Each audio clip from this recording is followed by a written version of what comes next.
সবার বাংলার বাড়ির টাকা তো চলে আসলো, আমারটা কেন আসলো না? আমার পরেও যারা যুবসাথী করেছিল তাদেরটা এসে গেল, আমারটা এলো না। আমার ফর্ম কি তাহলে বাতিল হলো? ভূমিহীন ক্ষেত মজুর আর লক্ষ্মীর ভাণ্ডার, এটা একসাথে করা মনে হয় ঠিক হয়নি। এই ধরনের প্রশ্নগুলো আপনার মনেও কি আসছে? তাহলে ভিডিওটি শেষ পর্যন্ত দেখুন, সকল প্রশ্নের উত্তরগুলো পেয়ে যাবেন। নমস্কার, আমি সুজয়, জিনিয়াস ক্যাম্পাসের পক্ষ থেকে আপনাদের সকলকে স্বাগত জানাচ্ছি। আশা করি আপনারা সকলে সুস্থ আছেন এবং ভালো আছেন। চলে এসেছি আরও একটি গুরুত্বপূর্ণ ইনফরমেটিভ ভিডিও নিয়ে। এর আগের ভিডিওতে আমরা ভূমিহীন ক্ষেত মজুর বা যুবসাথী প্রকল্প নিয়ে আলোচনা করেছি। সেখানে আপনাদের অনেক প্রশ্ন ছিল, সেই প্রশ্নগুলোর আমি চেষ্টা করেছি কমেন্ট সেকশানে তার অ্যান্সার দেওয়ার। কিছু কিছু ক্ষেত্রে হয়তো বাদ রয়ে গিয়েছে, তো সেগুলো চেষ্টা করবো আজকের ভিডিওতে আমি অ্যান্সার দিয়ে দেওয়ার। প্রথম প্রশ্ন যেটা বললাম যে অনেকের বাংলার বাড়ি বা বাংলার আবাস যোজনার যে টাকাটা সেটা কিন্তু অনেকে ঢোকেনি। তো সে সম্পর্কে আগে বলি। দেখুন, কিছুদিন আগেই বাংলার আবাস যোজনার যে ইন্সপেকশন হয়েছিল বা ঘরের ছবি উঠেছিল, তাদের কিন্তু একটা লিস্ট হয়েছিল। মানে প্রথমে তো লিস্ট এসছে ব্লক থেকে, যে অনুযায়ী বা যে লিস্ট অনুযায়ী আপনাদেরকে ফোন করা হয়েছিল। সেই ফোন দেখে বিডিও স্যাররা আপনাদের বাড়িতে ইন্সপেকশন করেছিল। যাদের যাদের ইন্সপেকশন সফল হয়েছে তাদের অবশ্যই টাকা ঢোকার কথা। দেখুন, যে রুলসটা হয় সেই রুলসটা কি, যতজনের লিস্ট এসছে তাদের কিন্তু 90% বাড়ি এবারে এসেছে। মানে যাদের যাদের নাম এসেছে তাদের সংখ্যা যদি 100 হয়, 100-র মধ্যে কিন্তু 90 জনের বাড়ি এসেছে। এবারে এই 90 জনের মধ্যেও কিছু কিছু ক্ষেত্রে লোকের আসেনি বা হয়তো ইন্সপেকশন হয়ে গেছে কিন্তু তাদের বাংলার আবাস যোজনার টাকা ঢোকেনি। কেন ঢোকেনি? তার প্রথম কারণ হচ্ছে একটা ছোট্ট মিসম্যাচ হয়েছে। কি মিসম্যাচ? যে নামটা আপনার লিস্টে ছিল, মানে ঘরের লিস্টে আপনার যে নাম বা যে নামের স্পেলিংটা ছিল, সেটা যদি আপনার ব্যাংকের অ্যাকাউন্টে না থেকে থাকে বা মিসম্যাচ হয়ে থাকে, সেই নামগুলোকে কিন্তু আপাতত স্থগিত রাখা হয়েছে। তো এই সমস্যাগুলো বাদে কারোর কারোর কেওয়াইসি প্রবলেম ছিল, তাদের টাকা কিন্তু কিছুদিনের মধ্যে ঢুকে যাবে বা ঢুকে গিয়েওছে। তাহলে যাদের যাদের মিসম্যাচ রয়েছে তাদের টাকাগুলো ঢোকেনি, এবারে পরের বারে ঢুকবে। তো তাদের সমস্যার সমাধানটা কি করতে হবে? আপনারা যাদের টাকা ঢোকেনি বা নামের যে মিসম্যাচ রয়েছে, আপনাদের কিচ্ছু করার দরকার নেই। এই কাজটা করবে হচ্ছে পঞ্চায়েত। পঞ্চায়েতের যে সদস্যরা রয়েছে আপনাদের সাথে যোগাযোগ করবে। করার পরে আপনারা যে সকল নথিগুলো দিয়েছিলেন ওই ইন্সপেকশনের সময় বা ছবি তোলার সময়, সেই নথিগুলো আবার ওরা চাইবে। তো সেগুলোকে অবশ্যই জেরক্স করে সেলফ অ্যাটিস্টেট করে রাখবেন। কিছু দিনের মধ্যে চাইবে, তো জমা দিয়ে দিলে কিন্তু সেটা চলে আসবে। ঠিক আছে।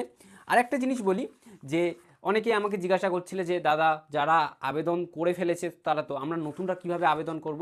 তো নতুনদের এখন আবেদন করার জন্য দিদিকে বল বলে একটি মোবাইল নম্বর রয়েছে, সেটা হচ্ছে 9137091370। এই মোবাইল নম্বরে কিন্তু ফোন করে আপনাদের যে আবেদন সেটা কিন্তু করতে হবে। তাহলে প্রথম প্রশ্নের উত্তরটা আশা করি পাওয়া গিয়েছে। দ্বিতীয় প্রশ্ন, যে যুবসাথীর টাকা অনেকের তো চলে এসেছে, আমারটা কেন আসলো না? দেখো, যুবসাথীর কিন্তু এক বিশাল পরিমাণ আবেদন কিন্তু জমা পড়েছে। সেখানে প্রথম প্রায়োরিটি কি দেওয়া হয়েছে? যারা যারা অনলাইনে আবেদন করেছিল তাদের ডেটাগুলো তো সরাসরি এন্ট্রি করা রয়েছে। তো তাদের জাস্ট যে ডকুমেন্টগুলো আপলোড করা হয়েছে সেই ডকুমেন্টগুলোকে চেক করা হচ্ছে, দেন সাবমিট করে দিলেই কিন্তু তাদের কাজটা তাড়াতাড়ি হয়ে যাচ্ছে। ওই জন্য যারা অনলাইনে করেছিল তাদের কিন্তু আগে টাকা ঢুকছে। তার মানে এই কি অফলাইনে যারা করেছে তাদের টাকা ঢুকবে না? এটা কিন্তু নয়, এটা ভাবার কোনো দরকারই নেই। যারা অফলাইনে করেছো তাদের কিন্তু যে ডেটাটা এন্ট্রি কিন্তু চলছে, ব্লক লেভেল বা পঞ্চায়েত লেভেলে কিন্তু ডেটাটা এন্ট্রি চলছে। অ্যাপ্রক্স 45 বা 55 পর্যন্ত আজকের আমার কাছে যতটা তথ্য রয়েছে, 55 to 65 ডেটা কিন্তু এন্ট্রি হয়ে গেছে। এই ডেটা এন্ট্রি হওয়ার 3 থেকে 4 দিন, মোটামুটি 2-3 দিন বলছে, তাও আমি একটু বেশি করেই বলছি, 3 থেকে 4 দিনের মধ্যে কিন্তু আপনার টাকাটা ঢুকে যাবে। তো যারা যারা অনলাইনে স্ট্যাটাস চেক করেছো যে আমার ফর্মটা সাবমিট হয়ে গেছে, তাদের কিন্তু 3 থেকে 4 দিনের মধ্যে টাকা ঢুকে যাবে। এবারে প্রশ্নটা হচ্ছে, দাদা আমাদের তার তো এখনও এন্ট্রি হয়নি। আমি তাদেরকে বলবো মোটামুটি একটা সপ্তাহ সময় রাখো বা একটা সপ্তাহ আমাদেরকে সময় দাও, এর মধ্যে কিন্তু এন্ট্রিটা হয়ে যাবে।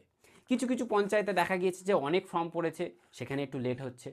অনেক পঞ্চায়েতে দেখা গিয়েছে সেখানে অল্প ফর্ম পড়েছে, তাদের সাবমিট সব হয়ে গেছে, তাদের আস্তে আস্তে টাকা ঢুকছে। তো সেগুলো নিয়ে ভয় পাওয়ার কোনো দরকার নেই। বা অনেকে একটা প্রশ্ন করছে, দাদা ওই যেখানে পেশা ছিল সেখানে আমি কোনো কিছু ঠিকঠাক লিখিনি, তাহলে কি হবে? ওগুলো ম্যাক্সিমাম সলভ করে দেওয়া হচ্ছে, ওগুলোতে কোনো রকম সমস্যা হবে না। ঠিক আছে। আর একটা ভাই আমাকে প্রশ্ন করেছিল, দাদা আমার এন্ট্রি করার সময় না মোবাইল নম্বরটা ভুল হয়ে গিয়েছে। দেখো, মোবাইল নম্বর যদি ভুলও হয়ে যাও অসুবিধা নেই, কেননা ওই যে আধার নম্বর রয়েছে সেই আধার নম্বরটাকেই কিন্তু ঠিক যদি থাকে সেই আধার নম্বরের ওপরেই কিন্তু তোমার টাকাটা আসবে। তো কারণ মোবাইল নম্বরটা তো ওই কেওয়াইসি করানোর সময় আপডেট করতে হয়, তো পরবর্তী টাইমে তুমি ওটা আপডেট করে নিলে তোমার মানে সমস্যাটা সমাধান হয়ে যাবে। ঠিক আছে। এবারে প্রশ্নটা হচ্ছে যে ভূমিহীন ক্ষেত মজুর। এই ভূমিহীন ক্ষেত মজুর নিয়ে কিন্তু অনেক জটিলতা রয়েছে, অনেকের মনে অনেক প্রশ্ন রয়েছে। একটা কমন প্রশ্ন সেটা খুবই আসছে, সেটা হচ্ছে ভূমিহীন ক্ষেত মজুরের সাথে কি যুবসাথী করা যাবে বা লক্ষ্মী ভাণ্ডার করা যাবে কিনা, এই প্রশ্নটা। দেখো, আমি প্রথমে তোমাদের বলি যে ভূমিহীন ক্ষেত মজুরের যে ব্যাপারটা এসেছে কোথা থেকে। এটা কিন্তু ওই কৃষক বন্ধু প্রকল্পের অল্টারনেটিভ হিসাবেই কিন্তু জিনিসটা এসেছে। তো সেক্ষেত্রে কোনো ব্যক্তি যদি কৃষক বন্ধু পেয়ে থাকে বা কৃষক বন্ধুর আওতায় এসে থাকে বা তার নামে যদি জমি থাকে, তাহলে কিন্তু সে আবেদন করতে পারবে না। এটা কিন্তু অফিসিয়ালি বলা হয়েছে। যেটা বলা হয়নি যে যারা লক্ষ্মীর ভাণ্ডার পাচ্ছে বা যারা যুবসাথী পাচ্ছে তারা কি আবেদন করতে পারবে না, এগুলো বা পারবে, এটা কিন্তু কোনোভাবে বলা নেই। ওখানে আমাদের কাছে যতটুকু বলা হয়েছে এটা কিন্তু পরিবার কেন্দ্রিক ব্যাপার। একটা পরিবারে একজন পাবে এমনটাই কিন্তু বলা হয়েছে, আমাদের কাছে যতটা খবর এসেছে সেই অনুযায়ী কিন্তু আপনাদের সাথে আমরা খবরটা শেয়ার করেছি। কিছু কিছু ক্ষেত্রে আমার কাছে এমন ক্যান্ডিডেট এসেছে যাদের টাকা ঢুকে গিয়েছে, তাদের ক্ষেত্রে দেখা গিয়েছে কি পরিবারের একজন মহিলা তিনি লক্ষ্মীর ভাণ্ডার পান, তার সাথে সাথে কিন্তু ভূমিহীন ক্ষেত মজুর সেটিও কিন্তু টাকা পাচ্ছেন। সেখানে একটা টুইস্ট পয়েন্ট রয়েছে, উনি লক্ষ্মীর ভাণ্ডারে যে মোবাইল নম্বরটা দিয়েছেন ক্ষেত মজুরে কিন্তু সেই মোবাইল নম্বরটা দেননি, সেক্ষেত্রে হয়তো তার টাকাটা ঢুকেছে। আবার এমনও হয়েছে যে একজনের লক্ষ্মীর ভাণ্ডার পায়, ক্ষেত মজুরের ফর্মটা কিন্তু তার বাতিল হয়ে গিয়েছে। ঠিক আছে। তো এটা যেহেতু পরিবার কেন্দ্রিক ব্যাপার, তো আমাদের কাছে এখনো পর্যন্ত ওই খবরটাই রয়েছে, পরিবারের যে মানে একজন ব্যক্তি সে লক্ষ্মীর ভাণ্ডার পাক বা যুবসাথী পাক সেটা দেখার দরকার নেই, তিনি একজন ব্যক্তি যদি ক্ষেত মজুরে আবেদন করে তাহলে তার আবেদনটা অবশ্যই গ্রহণযোগ্য হবে। এবারে সেই একই কথাই বলবো, অনেকে জিজ্ঞাসা করছিল দাদা আমারটা তো গ্র্যান্টেড হয়ে গেছে, ক্ষেত মজুরের ফর্মটা গ্র্যান্টেড হয়ে গেছে, কবে টাকা ছাড়বে।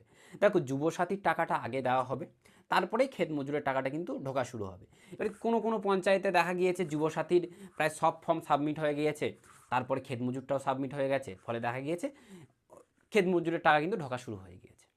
আবার অনেক জায়গায় কিন্তু দেখা গেছে যুবসাথীর ফর্ম সাবমিট হয়নি, ফলে ক্ষেত মজুরটাও এখনও ধরা হয়নি, মানে সাবমিট করাটা শুরু হয়নি, সেক্ষেত্রে কিন্তু সেই অঞ্চলে দেরি হবে। আশা করি সকল বিষয়গুলো বোঝা গিয়েছে। কারোর যদি কোনো বিষয়ে জানার থাকে সে অবশ্যই কমেন্ট বক্সে জানিয়ে দেবে, তার ভিত্তিতে আমি নতুন করে ভিডিও করে দেবো। আর একটা বিষয় একটু ছোট্ট করে বলে রাখি, সেটা হচ্ছে ডিবিটি। এটা নিয়ে অনেকে অনেক রকমভাবে বলছো, এটা নিয়ে কিন্তু ভয় পাওয়ার কোনো দরকার নেই। এই ডিবিটি যে সিস্টেমটা রয়েছে, এটা সহজ কথায় বলতে গেলে আধারের সাথে যে অ্যাকাউন্টটার বর্তমান রিলেট রয়েছে বা যোগ রয়েছে সেই অ্যাকাউন্টে টাকাটা ঢুকবে। তো এটা মূলত কখন হচ্ছে, কেন্দ্র থেকে যে টাকাটা আসছে সেই টাকার বেলায় কিন্তু এটা হচ্ছে, রাজ্যের ক্ষেত্রে কিন্তু ডিবিটির বলতে পারো তার প্রয়োজন পড়ছে না। তাও আমি বলবো যদি মনে হচ্ছে যে ডিবিটি করবে, করে নিতে পারো। কারো যদি মনে হয় যে দাদা বাড়িতে বসে কীভাবে করবো, কমেন্ট বক্সে জানিয়ে দাও, আমি তার ভিত্তিতে ভিডিও করে দেবো। আর একটা ছোট্ট কথা, আমাদের একটা সেন্টার রয়েছে তোমরা সকলেই জানো, সেটা হচ্ছে জিনিয়াস ক্যাম্পাস। এই জিনিয়াস ক্যাম্পাস থেকে বহু শিক্ষার্থী তাদের স্বপ্নকে সফল করেছে। তো উচ্চ মাধ্যমিক পরীক্ষা হয়ে গেছে, এবারে ভবিষ্যৎ গড়ার সময় উচ্চ মাধ্যমিক পরীক্ষার্থীদের যারা, তাদের জন্য নতুন ফাউন্ডেশন ব্যাচ কিন্তু শুরু হয়ে যাচ্ছে অফলাইনে। অফলাইন সেন্টার রয়েছে চাম্পাহাটি নীলমণিকরের ঠিক অপোজিটে ডপটেল একাডেমিতে। একদম ন্যূনতম খরচে আমরা এখানে স্টুডেন্টের সঠিক গাইডেন্স দিয়ে থাকি। আর কিছুদিন অর্থাৎ এপ্রিল মাস থেকে কিন্তু আমাদের ব্যাচ শুরু হবে। তো যারা যারা মনে হচ্ছে যে ভর্তি হব বা হয়ে দেখতে চাই, তাদেরকে বলবো আমরা কিন্তু প্রথম দুটো ডেমো ক্লাস দিয়ে থাকি, তো তুমি একবার ডেমো ক্লাস করে দেখতে পারো। ডেমো ক্লাস করলেই যে পড়তে হবে এমন কোনো বাধ্যবাধকতা নেই, যদি ভালো লাগে তাহলে করবে, না হলে কিন্তু করা দরকার নেই। তো অবশ্যই তোমরা তোমাদের ডেমো ক্লাসে ভর্তি হওয়ার জন্য এই মোবাইল নম্বরে ফোন করে নিজের নামটা নথিভুক্ত করে নাও। তাহলে দেখা হচ্ছে পরবর্তী নতুন ভিডিওতে। ততক্ষণ পর্যন্ত ভালো থেকো, সুস্থ থেকো এবং মোটিভেটেড থেকো। জয় হিন্দ।